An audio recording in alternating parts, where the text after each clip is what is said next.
चलिए student, class 11th subject physics. आज हम शुरू करने वाले हैं एप्लीकेशन ऑफ बर्नौली प्रिंसिपल। तो सबसे पहले देखते हैं कि बर्नौली प्रिंसिपल के एप्लीकेशन क्या है। तो बर्नौली प्रिंसिपल का जो पहला एप्लीकेशन है हमारे यहाँ वो है द वेंचुरी मीटर। तो वेंचुरी मीटर क्या है? वेंचुरी मीटर एक ऐसा डिवाइस होता है जो किसी भी हॉरिजॉन्टल पाइप में को फ्लो करने वाले लिक्विड का अमाउंट कितना बह रहा है उसे कैलकुलेट कराता है, और दो अलग अलग क्रॉस सेक्शन एरिया पर कितना कितना एरिया वहां पर कितने जो है प्रेशर डिफरेंस वहां पर उनके एरिया पर है। तो आइए सबसे पहले जान लेते हैं कि सपोज ये हमारा पाइप है और इससे कनेक्ट है एक छोटे क्रॉस सेक्शन वाला पाइप। यहाँ पर हमने दो कैपिलरी ट्यूब का इस्तेमाल करा है। तो कैपिलरी ट्यूब आपको बता देते हैं, एक बहुत ही बारीक सी कांच की बनी हुई एक प्रकार से ये मान के चलिए ट्रांसपेरेंट होती है और होलो एक ट्यूब लाइक स्ट्रक्चर होती है, जिसे जब किसी लिक्विड में ये मान के चलिए आप डुबोया जाता है तो उसमें लिक्विड राइज कर जाता है। तो यह घटना हमारी कैपिलरिटी कहलाती है और इसे हम कैपिलरिटी राइज भी बोल सकते हैं। तो जैसे कि आप ऐसा समझ सकते हैं कि जैसे पेड़ पौधे होते हैं, अगर उन्हें हम पानी देते हैं तो उनके डिफरेंट जाइलम फोइलम वगैरह से आपका जो है लिक्विड ऊपर की ओर राइज कर जाता है, वो घटना हमारी कैपिलरिटी कहलाती है। तो इसी प्रकार से ध्यान दीजिएगा, जैसे ये लिक्विड यहाँ पर फ्लो कर रहा था तो ये जो कैपिलरिटी ट्यूब्स आपने यहाँ पर लगाई थी तो इनमें भी लिक्विड ऊपर की ओर राइज करना शुरू कर जाता है। तो सपोज यहाँ पर लिक्विड यहाँ तक राइज करा और इस वाली कैपिलरिटी ट्यूब में लिक्विड हमारा यहाँ तक राइज कर गया। तो आप देखिएगा सबसे पहली बात, तो आइए हम इसके लिए सबसे पहले बर्नौली प्रिंसिपल का इस्तेमाल कर लेते हैं। तो प्रेशर एनर्जी, काइनेटिक एनर्जी और आपकी पोटेंशियल एनर्जी तीनों का सम कैसा होता है? कांस्टेंट होता है। तो उसके लिहाज से हमने लिखा है P1 plus 1/2 rho V1 square plus rho G H1 plus P2 plus 1/2 rho V2 का square plus rho G H2। अब एक बात ध्यान दीजिए कि इधर का जो आपका क्रॉस सेक्शन एरिया है वो आपका A1 है और इससे जितना लिक्विड हमारा एंटर कर रहा है उसका वेलोसिटी V1 है। यहाँ पर देखिए आप, यहाँ पर जो आपका क्रॉस सेक्शन एरिया है वो आपका A2 है और यहाँ से जो लिक्विड बाहर निकल रहा है उसका वेलोसिटी आपका V2 है। अब क्योंकि ये जो कैपिलरिटी, ये जो आपकी दो वेंचुरी मीटर है जो इसकी जो ट्यूब बनी हुई है ये एक ही ओरिजेंटल लेवल पर लाई कर रही है, तो इसके लिए H1 is equal to H2 होगा। और जब कोई भी चीज़ हॉरिजॉन्टल पर लाई करती है तो इस दौरान उसकी पोटेंशियल एनर्जी जीरो रहती है। तो अगर H1 बराबर H2 है तो ये पोटेंशियल एनर्जी आपस में एक दूसरे को कैंसिल कर जाएगी और इक्वेशन हमारा मिल जाएगा P1 plus 1/2 rho V1 square is equal to P2 plus 1/2 rho V2 का स्क्वायर। अब एक बात आप ध्यान से देखिए कि यहाँ पर जब हमने इस डायग्राम को ध्यान से देखा तो इस पोजीशन पर, यहाँ पर जहाँ पर पहले पाइप में जाकर क्रॉस सेक्शन एरिया थोड़ा बड़ा है, यहाँ पर जो लिक्विड है वो काफ़ी हाइट तक राइज करा है। तो यहाँ काफ़ी हाइट तक लिक्विड के राइज करने के पीछे क्या रीजन था और यहाँ पर लिक्विड ज़्यादा हाइट तक राइज क्यों नहीं कर पाया? तो उसका एक सिंपल सा रीजन है कि यहाँ पर एरिया कैसा है, यहाँ पर एरिया ज़्यादा है। यहाँ पर एरिया ज़्यादा है तो बाय इक्वेशन ऑफ कंटिन्यूटी जहाँ पर एरिया ज़्यादा होगा वहाँ पर लिक्विड का वेलोसिटी कैसा होगा? कम होगा। इक्वेशन ऑफ कंटिन्यूटी तो हमें यही कहता है। यहाँ पर एरिया कैसा है? ज़्यादा है इस ट्यूब का, तो यहाँ पर वेलोसिटी कैसा होगा लिक्विड का? कम होगा। अगर यहाँ पर लिक्विड का वेलोसिटी कम है तो यहाँ पर डेफिनेटली प्रेशर कैसा होगा? ज़्यादा होगा। चलिए प्रेशर की अभी बात नहीं कर ले रहे, पहले सबसे पहले वेलोसिटी का ही जिक्र कर ले रहे हैं। तो यहाँ इस पर्टिकुलर पॉइंट पर आप देखिए तो आप पाएंगे कि यहाँ पर एरिया कैसा है? कम है इस ट्यूब के लिए। अगर यहाँ पर एरिया कम है तो डेफिनेटली यहाँ पर वेलोसिटी कैसा होगा? ज़्यादा होगा। देखिए अगर यहाँ पर वेलोसिटी कम है तो यहाँ पर वेलोसिटी ज़्यादा है, तो अगर यहाँ वेलोसिटी कम है ना तो यहाँ पर डेफिनेटली प्रेशर ज़्यादा होगा, तभी ये वेलोसिटी को यहाँ पर बैलेंस कर पाएगा। अल्टरनेटिवली यहाँ पर प्रेशर कैसा होगा? कम होगा। अरे एक चीज़ ज़्यादा होगी एक कम होगी, यहाँ एक चीज़ ज़्यादा एक चीज़ कम, तभी तो दोनों इक्वेशन आपस में एक दूसरे को बैलेंस करेगी। तो डेफिनेटली देखिएगा आप इस पॉइंट पर, यहाँ पर इस पॉइंट पर देखिएगा यहाँ पर वेलोसिटी कैसा है? कम है, जिस कारण यहाँ पर प्रेशर क्या हुआ है? इस ट्यूब के अंदर प्रेशर ज़्यादा हुआ है और लिक्विड यहाँ पर क्या कर गया है? ऊपर की ओर ज़्यादा राइज कर गया है।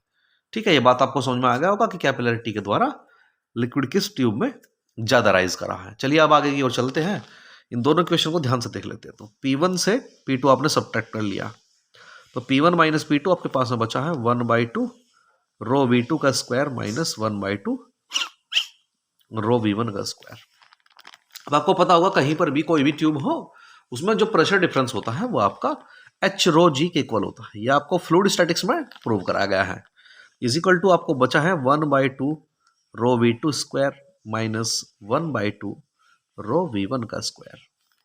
तो यहां से देखिएगा आप रो कॉमन लेकर इस क्वेश्चन से कैंसिल आउट हो जाएगा, तो आपके पास बचेगा H G is equal to 1/2 V2 square minus 1/2 V1 square. तो अगर आप यहां से देखें तो आपके पास में इसके डिवाइड भी 1/2 है, तो आपने क्या करा है 1/2 कॉमन कर लिया है। 1/2 कॉमन करके आपके पास बच गया है यहाँ से V2 का square minus V1 square is equal to में 2HG। ठीक है, तो अगर आप इक्वेशन ऑफ कंटिन्यूटी को देखें तो उसके according A1 V1 is equal to A2 V2 होता है। तो इसके लिहाज से A1 by A2 is equal to V2 by V1 हुआ। तो V2 बाई V1 हुआ, तो आपने सबसे पहले क्या कर लेना है, इस इक्वेशन से V1 आपने कॉमन कर लेना है। तो अगर आपने यहां से V1 कॉमन करा है तो आपका V1 स्क्वायर कॉमन आ गया, यहां पर आपको बचा है V2 का स्क्वायर डिवाइड बाई V1 का square minus K1 is equal to में 2HG।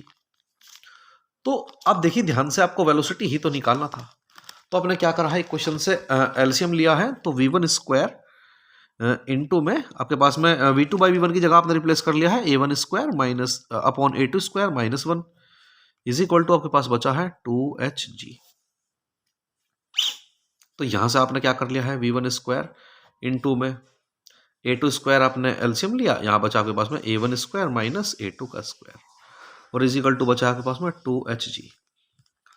तो आपने इधर से क्रॉस मल्टीप्लिकेशन कर दिया, तो V1 square is equal to आपके पास बचा है 2HG up into A2 square divide by A1 square minus A2 square. तो जैसे ही आपने इसका स्क्वायर दोनों साइड से स्क्वायर रूट लिया तो आपके पास वेलोसिटी आया है V1 का A2 बाहर और ब्रैकेट के अंदर आपके पास में आया है ब्रैकेट में आपके पास आया है 2HG upon A1 square minus A2 का स्क्वायर।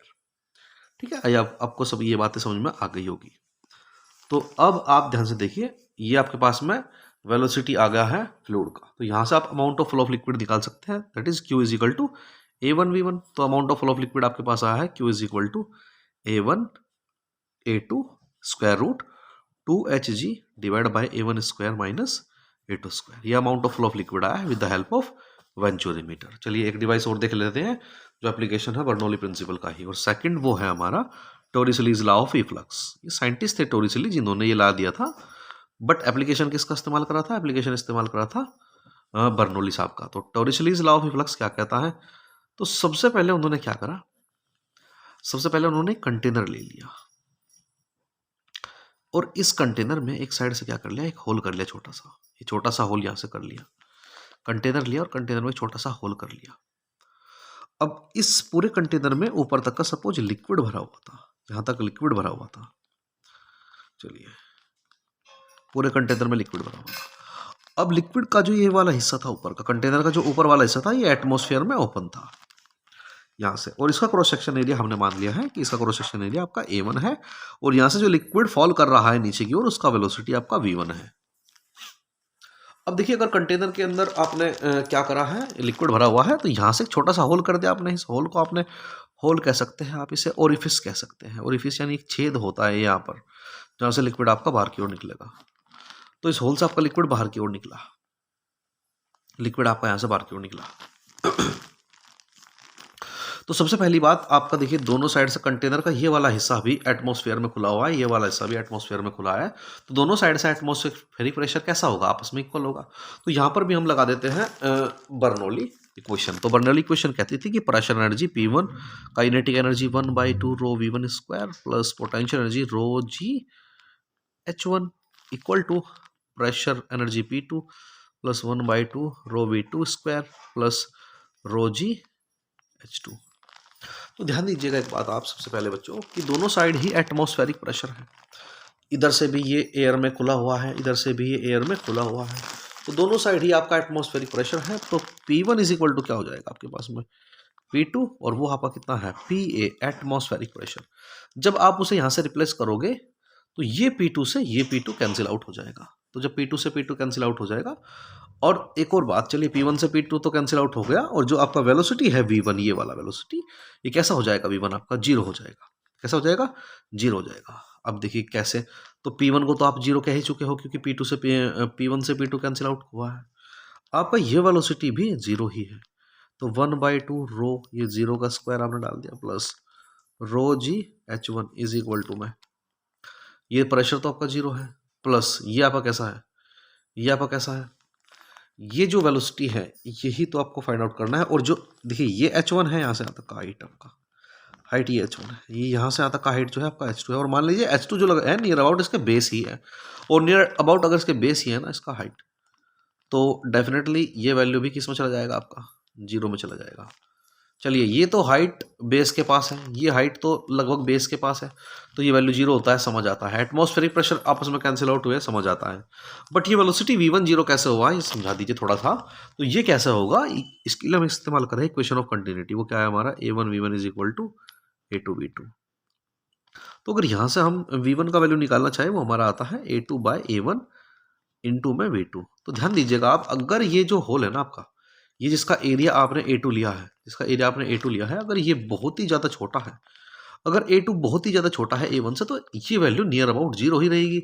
इस दौरान वेलोसिटी V1 आपका कितना चला जाएगा, 0 ही चला जाएगा। ये सिंपल सी बात थी इसमें। तो यहाँ से वैल्यू जो आपके पास में निकल कर आई है वो आई है rho G H1 is equal to 1/2 rho V2 square. तो आपने लिखा है 1/2 rho V2 square is equal to rho G H1, और H1 को आपने नाम दिया है H। ठीक है, तो अगर आप रो को ध्यान से देखें तो रो से रो कैंसिल आउट हो चुका है, और V2 का स्क्वायर आपके पास में बचा है 2GH, और यहाँ से इसका स्क्वायर रूट से दोनों साइड स्क्वायर रूट ले लीजिए आप, कोई बात नहीं। तो V2 इज इक्वल टू आपके पास में बचा है स्क्वायर रूट 2GH। ये सेम डेरिवेशन ऐसा ही है जैसे कोई बॉडी फ्रीली फॉल करती है। देखिए जैसे कोई बॉडी फ्रीली फॉल करते हैं तो उसके लिए इक्वेशन हमने इस्तेमाल करा था V² is equal to U² plus 2GH।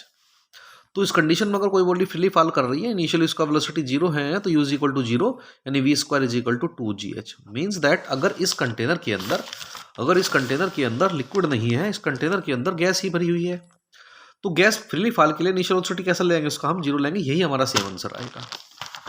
ठीक है, तो अगर हम बात करें वेलोसिटी हमारे पास में इतना आ गया, हम इसमें एक पॉइंट और निकाल ले रहे हैं, रेंज कि जो ये लिक्विड यहाँ से ड्रॉप कर रहा है, जो लिक्विड यहाँ से ड्रॉप कर रहा है, उसका रेंज किस बात पर डिपेंड करता है कि वो कितनी दूर तक जाएगा, वो चीज़ हम जरा एक बार फाइंड आउट कर लें। रेंज एक प्रकार से डिस्टेंस होता है, तो रेंज इज इक्वल टू होता है velocity multiplied by time. Velocity multiply by time, हमने वेलोसिटी निकाल लिया है और फ्रीली फॉल के लिए हम टाइम भी निकाल लेंगे। टाइम हमारा होता है √2h minus h small h, capital H हमारा टोटल हाइट है, स्मॉल h हमारा चेंजिंग हाइट है, और अपॉन में g, ये तो टाइम होता है हमारा, ये हमें ऑलरेडी नोन है। और वेलोसिटी हमारा कितना है बच्चे, √2gh, इसका हम चर्चा पहले भी कर चुके हैं। तो अगर हम इक्वेशन को पूरे को एक साथ लेकर चले तो हमारे पास आ जाएगा 4h इंटू में capital H minus small h divide by g, ये तो कैंसिल हो जाएगा जी से जी, ये हमारे पास में रेंज आ जाएगी। तो रेंज को आप जब ध्यान से देखते हैं तो आपको एक बात जानकर बड़ा आश्चर्य हो रहा होगा बच्चों कि range only depends upon, range only depends upon small h। केवल उस हाइट पर रेंज डिपेंड कर रहा है कि जिस हाइट से आप उस वैल्यूज को गिरा रहे हैं। ये मैटर ही नहीं करता कि आप चीज को उस हाइट से डिपेंड करता है कि जहां से आप उस ऑब्जेक्ट को गिरा रहे हैं, ये मैटर ही नहीं करता कि उसका रफ्तार कितना है, उसकी रेडियस कितनी है, इस बात पर ये मैटर ही नहीं करता। तो ये मैटर करता है केवल किस हाइट से आप किसी ऑब्जेक्ट को गिरा रहे हैं। तो हम उम्मीद करते हैं कि आपको दोनों ही application the venturimeter and Torricelli law of efflux समझ आए होंगे, जो कि आपके बर्नौली प्रिंसिपल के एप्लीकेशन थे। तो थैंक यू क्लास, आज के लिए इतना ही।